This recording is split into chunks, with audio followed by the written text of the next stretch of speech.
Hello! Hey look, it's one of those netbook things. Have you ever thought to yourself, I'll bet one day they're going to take the guts out of one of those and use them to make a tablet PC? Well, you're right. Well done, you can successfully predict the future. Good for you. Now get to work on next week's lottery numbers. Yes indeed, it is a Windows 7 based tablet PC thing that we're looking at today. Would you like to see the box? Tough, here it is. It's very white.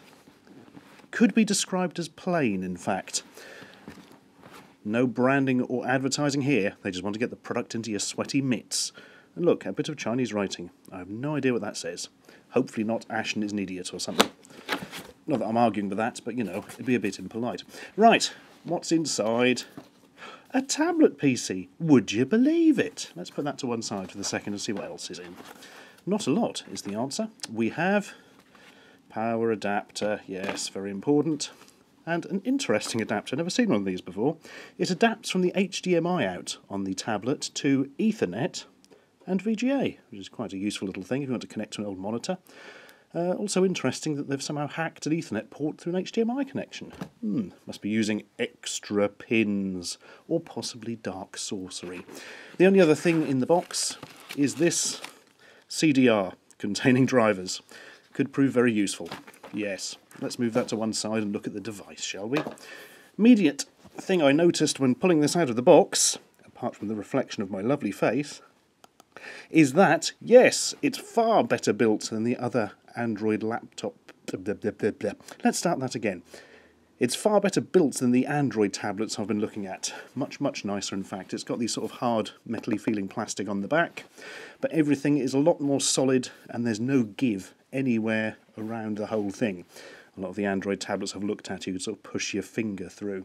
However, there's always a dark cloud on the horizon, and this time it's the button. See the little button here with the Windows logo on? Press that, it's all sunk in one side and it feels all squidgy and horrible. Ooh, disappointing because the rest of it is so well made. Anyway, have a quick look at it. This is what we call a screen. It is a capacitive touch screen. We shall get back to that. Look, camera, there's a built-in microphone, there is a power light, something to tell you when it's charging, something to tell you when you are connected wirelessly. On the sides we have, look at that, a SIM slot for putting in SIM cards, so you know you can connect via 3G and all that, with the built-in 3G modem. There is the microphone, which begs the question, what is that? A light sensor or something, presumably. Power button, also sleep. Oh yes, this is what we like. Micro SD slot, and yes, it sits properly flush. Oh, just realised I've done that off the camera. I do apologise. Let's try that again. There we are. I bet you're really glad you waited for that, aren't you? Next up, we have another button marked on as Windows, which is a bit disappointing. It's the same as that. Also, rotation lock, although I've never got it to rotation lock from what I can remember. You've got a rocker switch, which uses as a plus and minus volume type thing, and also it will raise and lower the brightness of the screen. I haven't quite figured out when it changes from volume to brightness, seemingly when it feels like it, but I'm sure I'm missing something as usual. On this side, we have power adapter, HDMI, USB. On the other side, we have another USB, headphones, and a little switch to toggle wireless on and off, and something that's not actually active there. Nothing on the other side except some screws. Nothing on the back except some silvers. Right, let's turn it on and have a play. Okay, I've saved you the infinite joy of watching it start up. Must be said though, I was expecting a full operating system for a desktop like Windows 7 to take ages to start on a tablet, but it didn't take that long actually. In fact, it was about the same as the Android tablets we've reviewed recently, so make of that what you will. Okay, as you can use the eyes on your face to discover, it's basically Windows 7, but on a tablet. Yeah, that's kind of summing up the whole thing, really. In fact, we could probably leave the review there. I'm sure you know what kind of programs run on Windows and all that kind of thing. But we must look at the technical frippery of such devices, or, you know, how does the touchscreen work? Well, Windows 7 has a built-in touch-screeny interfacey thing. It's a bit basic, is one way of putting it. It works, but, I don't know, it's not exactly full-featured. They're currently working on a far improved tablet interface, which they're going to release in a few months, as is my understanding. But at the moment, all we've got is this, so let's just look at it. Right, if you touch the capacitive screen with your finger, a little dot appears, and a little effect to show you where you tapped. Well, that's fairly easy. You can drag little boxes to select multiple things and all that kind of thing, as you would expect. If you want to right-click, hold down for a second, blip, little circle appears, and there comes your context menu. No surprises there, really. But you scream at me in the street, scaring my dog. What do you do if you want to input some text? Well, you plug in a USB keyboard. Not really. Right, let's try and get something up on the internets. Firefox, here it goes. Let's type something in. Need your daily dose of cute? No, of course I don't. Don't be ridiculous. This is a web browser. Right, what you do is tap on the box you want to enter text into, and nothing happens. That's bizarre. Normally it automatically comes up with something. But don't worry, we can force it by sliding out that thing at the side. Bing! And up comes a fully featured lovely keyboard to type in. One of the main features of this keyboard, as you might have noticed, is to completely obscure the text box you're typing in. I mean, I can't see what I'm typing. So if I'm doing an important internet search for a potato, have I typed in potato correctly? We assume so. You have to actually close it down. Off we go. Sorry, I have big hands and chunky fingers for strangling badgers, and that makes it slightly difficult for me to touch some of the smaller icons at times, particularly when I'm looking through the viewfinder of a camcorder. Anyway, let's move that more into shot. Marvellous. There we are, potato has worked, but as I say, you know, oh, it's come up automatically now. Now it does it. It's like an awkward child brother. Come on. Yeah, as I say, it's kind of obscuring the view. However, as with Windows and all such things, you have a massive choice of third-party keyboards you can install. I've tried about 6 of them, and they're all completely different, and they're all massively superior to this in pretty much every manner. So if you were to get one of these, spend a few hours to download them and see which one you think is bestest. I'm going to stick to everything bog standard on this, because if not, I would be here all month. Right, there is also another method for entering text. Handwriting Recognition, which is actually really, really good. Yeah, my previous experiences with handwriting recognition being, if your handwriting isn't identical to the person who programmed it, you is stuffed. Kind of getting hark back to the Apple Newton there. Think about that if you're old enough. Right, say I wanted to do a search for something important, like me, I'm super important. Wow, that's really awkward writing from this angle. Will it get it? Yay! There we are. Easy. But I've decided not to search for that anymore. Instead, I'm going to search for something rude and childish. Oh, given half the chance, I always do. Bum. There we are. Fantastic. You can use it to search for rude things and everything. But no, handwriting recognition, very, very good if you're on the fly. In fact, I find it much better than the crappy standard keyboard. Not that there's anything technically wrong with the standard keyboard, except it obscures what you're typing into. It's a bit of a problem, really. So as I say, download one of the others and you'll have more fun. Okay, that's a bit touchscreeny. So now, I suppose we're going to have to look at specifications. Well, the screen itself is capacitive, obviously, and it's very, very nice. It's very precise, feels solid. It doesn't ever miss your taps or anything. What else have we got? Right, screen size. 1366 across, 768 down. That's in pixels, not nautical miles. It's got an Atom N455 processor, but actually, being Windows, why don't we check? Bum, bum, bum, bum. Manage, please, Bob. Bum, bum, bum, bum. Just need to pick one of the dialogues that takes longer to cut because it scans hardware. Here we go. Device Manager. No, not Performance. Device Manager. Oh. Sorry folks, it's not easy through a viewfinder. Right, we can now probably expand processors. There we are, yes indeed. It is an Atom N455 CPU at 1.66 of those magic gigahertz. 2 of them listed because it is of course a dual-core processor. It's also got 1 gigabyte of RAM. It's got, I think, 16 gigabytes of onboard storage in what is technically an SSD, I suppose, solid-state drive, but only technically. Don't expect to be seeing blistering fast file transfer speeds like on the expensive desktop SSDs you can buy and plug into your main PC. This is far more along the speeds of a sort of USB interfacey type thing. That's about all there is to say, isn't there? No, because we haven't looked at the display adapter, which is important for accelerating the videos. Because let's face it, you're probably going to spend a lot of time watching videos of something on the train. Intel Graphics Media Accelerator 3150. One word to that. Boo. What we really wanted was something like one of the Ion or Ion 2 chips, which would massively enhance video encoding in that. But there we go. I suppose perhaps they eat too much battery or cost too much monies or whatever. So, how does this actually play back video? Well, pretty well is the answer to that. It's, well, I mean, everybody, if you want to watch a video these days, it's nearly always H.264, isn't it? I happen to have here an H.264 video file in 1280 by 720, or 720p as you may know it. It's an intro actually that I just made for my Terrible Old Games internet series, and this will be its first time it's ever been shown. Ooh.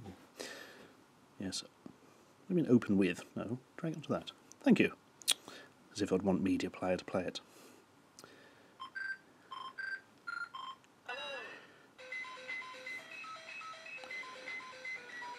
Hello. Sorry, shouldn't sing along. As you can see, it plays nicely. But can it play it full screen? Bing. Oop, come back. The answer is yes. I just want to show you the end bit. Look, it looks like an old Commodore Amiga computer crashing. Aren't I clever? What do you mean no and piss off? I get that so often. Right, yeah, it will play 720p H.264, but it seems to choke on it if it's in the old MKV wrapper.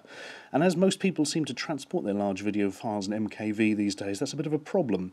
I can get it to play MKVs up to about DVD resolution. What is that? Sort of 720, 576. And it seems to play fine. As soon as you get into 720p territory, it begins to choke on it. And if you try and play 1080p through it, welcome to Slideshow's City. So yeah, not exactly ideal for portable video. Unless, of course, you've got everything in a non-MKV format, then it seems to be fine and lovely, and everything works like it should. Ah. OK, what comes after specifications? Battery life, I suppose. The answer to that is about 3 hours. Really is as simple as that. It doesn't seem to matter what you're doing. If you're just kind of looking at things on the screen with the brightness down, you'll get about 3.5 hours max. If you're doing fairly intensive stuff, it still seems to last about 3 hours. It's just kind of about 3 hours no matter what you're doing, which is makes things easier for calculating battery life, but seems a bit odd. Also, odd for a tablet, running my hand across the back here, which you of course can't see because it's not in the frame. There, you can see me do it now. Air coming out the back, and slight fan noise, because yeah, it's powerful enough to need a fan, because the parts get hot. Which is a bit of a surprise, really, because, you know, not something you expect from a tablet, but when you think of what's in it, I suppose fairly unavoidable. With more power comes greater responsibility and more fans, as Uncle Ben failed to tell Spider-Man. Right, next up, webcam. Yes, there's a built-in webcam. Shall we have a look through it? Go on, then. Dum, dum, dum, dum. Oh, you have to press connect on this program. Don't work that one out. And bing! Oh look, it's me. I really hate this webcam because it makes my head look all weird and distorted. Look, my head isn't that round in real life. Honest. That's all a bit weird, isn't it? There we are, I'm giving away my setup now, look.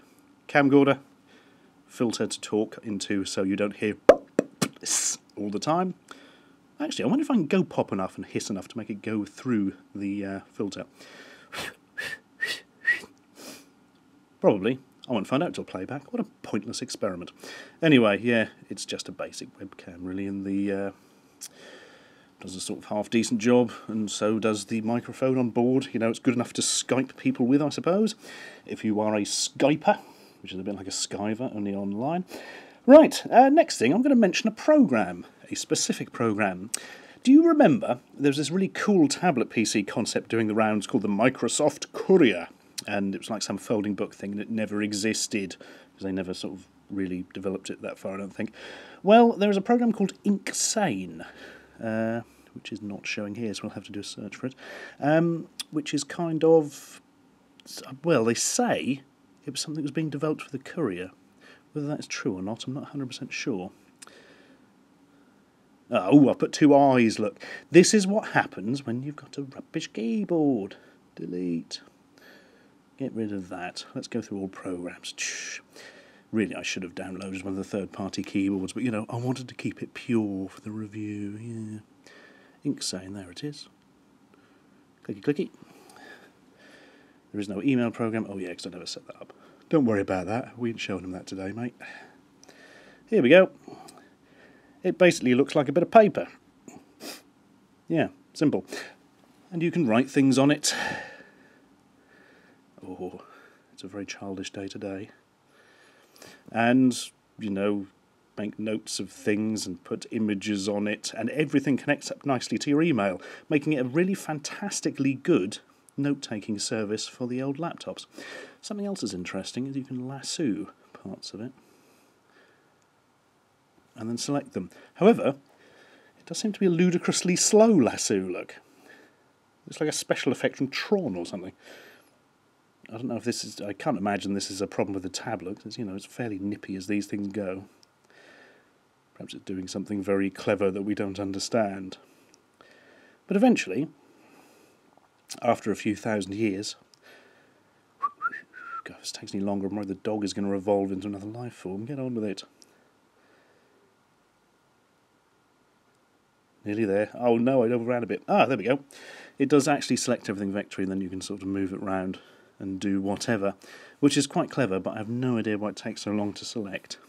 There we are, not something you do very often, but that's a really nice program if you are online or note-taking on the move.